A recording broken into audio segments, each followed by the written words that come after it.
चाहता है?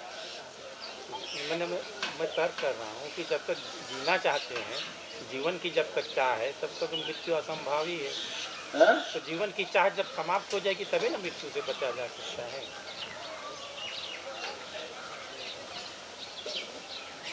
प्रश्न इसमें कुछ नहीं है।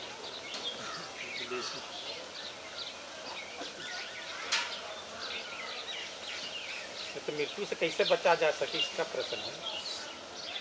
दुख से तो बचा नहीं जा सकता है भगवान। मृत्यु से पार कैसे जाया जा सके, यही प्रश्न।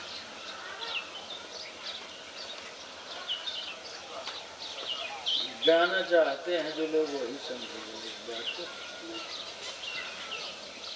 मृत्यु के पार कोई जाना चाहे तब ना। सारा कर मरने वाला पार जाने की बात। मृत्यु से बचने का कोई उपाय नहीं है, इसलिए का मृत्यु के रास्ते पे ही बढ़ रहे हैं। उपाय क्या? कोई पार जाना चाहता है तो उसे तो अपनी हकीकत का पता लगाना है। कुछ सब कुछ मर्त ही है।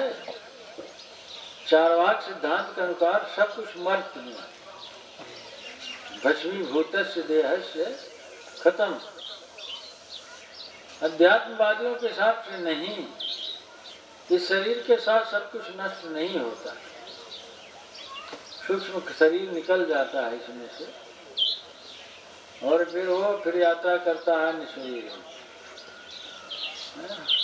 तो सूक्ष्म शरीर तो भी तो शरीर ही है ना।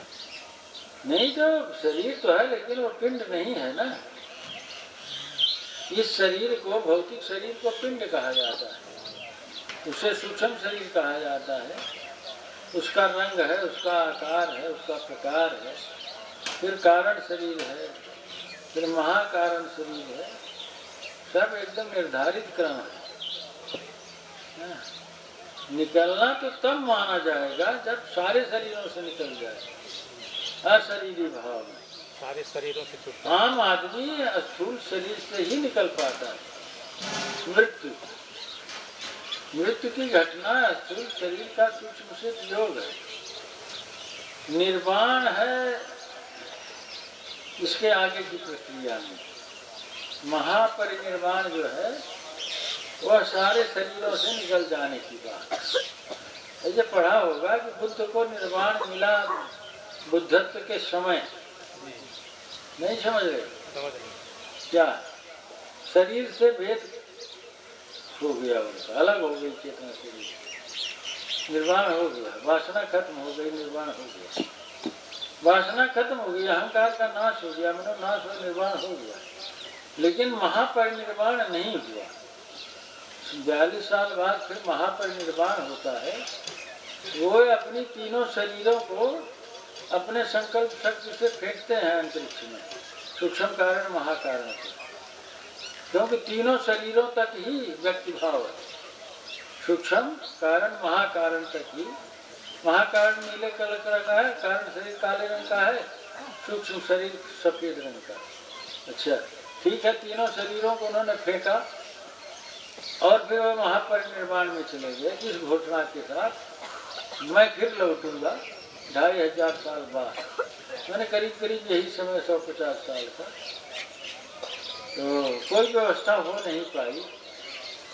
मतलब रहस्यवादियों के हिसाब से बहुत लोग लगे। तो सभी शरीरों के छूट जाने के बाद जब व्यक्तित्व, सभी शरीरों के छूट जाने के बाद जब व्यक्तित्व खत्म हो जाता है तो मैं व्यक्तित्व को तो छोड़ा ना, सूक्ष्म कारण महाकारण को। जब व्यक्तित्व खत्म हो जाता है तो मैं आऊँगा, उसका क्या अर्थ हो रहा है?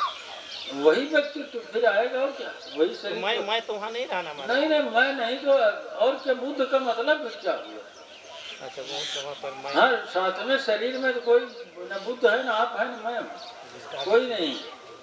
तो जब बुद्ध का व्यक्तित्व देखना है तो चौथे तक देख सकते हो। आत्म शरीर में तो कोई व्यक्तित्व नहीं है, छठवें शरीर में कोई व्यक्तित्व नहीं है, उसका तो कोई अर्थ नहीं है। तो वो तीन तो उन्होंने फेंक दिया, क्योंकि 100 जन्म की साधना थी उनकी। वो महान व्यक्तित्व उतरेगा तो बड़ा परिवर्तन विश्व में हो सकता है। तो करुणा का दिन उन्होंने फेंक दिया। अब कोई उसे धारण कर सकता तो आ जाते, वो व्यक्ति तो आ जाता। तो ये जानते हो कि कृष्णमूर्ति को बहुत तैयार किया गया। एनी बेसेंट ने बड़ी मेहनत किया, दुनिया भर में प्रचार किया, संस्था स्थापित की। उसके पहले इन्हें बुद्धत्व मिल जाता है। मंच पर खड़े होते हैं, संस्था भंग कर देते हैं, मैं नहीं स्वीकार करूँगा। हो गई बात, सब मुँह लटकाए चले गए, फेल हो गई सारी योजना। ओशो ने अंतिम समय पे कहा कि